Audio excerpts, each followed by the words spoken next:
Madame, monsieur, bonsoir. Candidat à l'élection présidentielle de son pays en 2018, Hakainde Mouna essuie les critiques de ses compatriotes ces dernières semaines sur ses multiples voyages à l'étranger. Ses compatriotes l'accusent notamment de délaisser les opérations de terrain qui sont considérées comme primordiales dans une campagne comme celle-ci. Nous avons choisi de lui poser directement pour vous la question. Hakainde Mouna, bonsoir. Bonsoir. Vous revenez d'un voyage, Exact. d'un énième voyage, je devrais dire. Ouais. Où étiez-vous et pourquoi y étiez-vous? Écoute, j'étais à Londres pour une session de la Fédération internationale d'athlétisme. Vous savez que je suis président du comité de vérification. C'est le seul d'ailleurs poste que je garde à l'étranger. J'ai voulu partir de là. Je suis parti de tous les postes pour éviter les conflits d'intérêts. Mais ils ont insisté qu'il n'y avait aucun conflit. Donc je suis resté. Donc j'y étais, tout frais payé par cette organisation. Et j'en profite. Ça se passait au moment où il y avait le Commonwealth en marche pour rencontrer certaines personnes. Et surtout, j'étais invité par une association du diaspora, des Camerounais, qui voulaient parler avec moi. Je suis allé vers eux et on a beaucoup causé. Je pense que ça me permet, n'est-ce pas, sur les maigres finances que j'ai, chaque fois que j'ai un déplacement comme ça, j'en profite pour parler aux Camerounais. C'est très important de rester avec eux. C'est ça le dialogue, en fait. Parce que nul n'ignore cette connexion qui est entre les diasporas camerounaises et surtout anglophones avec l'arrière-pays. On a vu ça jouer dans le conflit, n'est-ce pas, qui met de ce côté du pays. Alors c'est ce dialogue-là, ça permet d'expliquer ce qui se passe. Vraiment, j'étais dans toutes ces zones-là, je connais les procès qui se passent et je les informe directement. Et je les permets de poser des questions pour les informer de ce qui se passe dans le pays. Donc je pense que c'est essentiel d'y aller.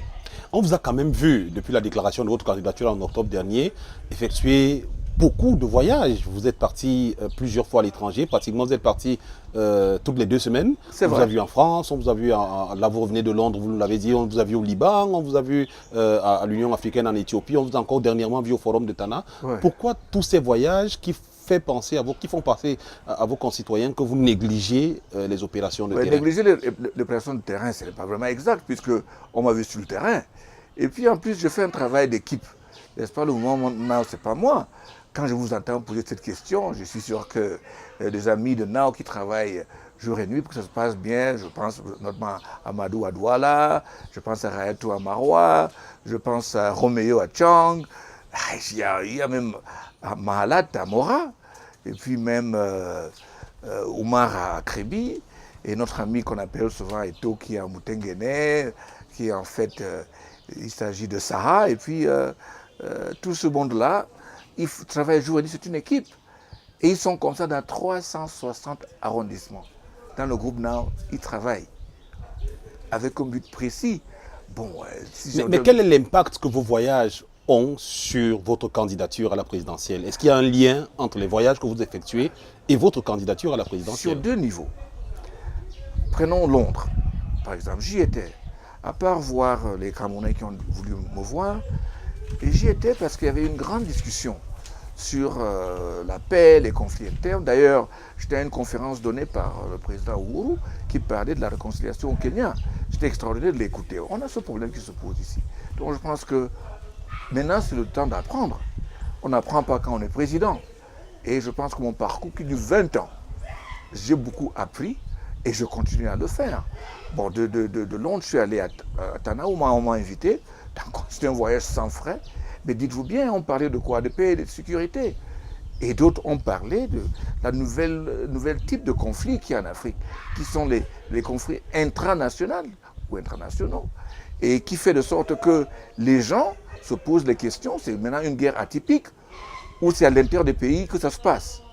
Alors, qu'est-ce qu'il faut faire?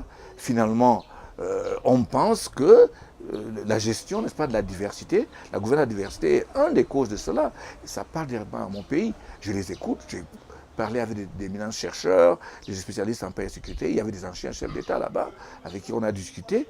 Et ce qu'on apprend là-bas, on ne peut avoir nulle part. Donc vraiment, c'est un apport à 2 niveaux. Premièrement, une expérience, n'est-ce pas, que je suis en voyant ces gens.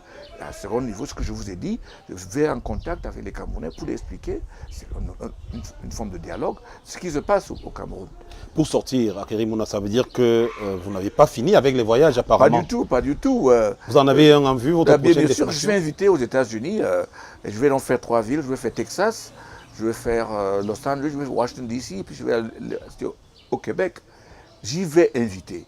Et surtout, pour moi, je considère les États-Unis comme une étape très importante. Ceux qui suivent l'actualité dans le nord-ouest et le sud-ouest savent vraiment que le moteur de ce mouvement de mécontentement est aux États-Unis. Il faut que je parle à nos frères camerounais, je leur explique ce qui se passe, surtout leur demander de s'assurer que les leurs aillent s'inscrire et de voter. Donc c'est les relais que ces gens-là, ces frères-là ont, qui sont importants. Donc je pense que c'est un travail que quelqu'un doit faire. Et parallèlement, même si le mouvement Now est sur le terrain, il y a des chances que des Camerounais, après votre tournée aux États-Unis, vous revoient une nouvelle fois sur le terrain.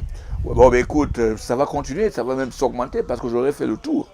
Parce que la dernière étape va être Belgique et Allemagne, et je termine, je compte faire ça le tour aussi. Comme ça, je vais conduire sur le terrain. N'oublions pas que j'ai déjà fait 7 régions sur les 10. Donc, je pense que c'est un travail de longue haleine, mais j'insiste surtout sur le fait que non, c'est pas moi, c'est nous tous. Et j'ai dit toujours, join us. C'est nous tous. Donc, je considère que le travail que les autres font à l'interne, ils le font pour moi. Ce que je fais à l'externe, je le fais aussi pour eux. Voilà, merci madame, monsieur, vous avez donc suivi le bâtonnier Akerim Mouna. Travail d'équipe à Nao, le bâtonnier est à l'international. Ces équipes sont sur le plan national et bientôt, on se retrouvera peut-être devant votre porte, qui sait. Rejoignez-nous, 237nao.com. Bonsoir. Tout va changer, Maléo.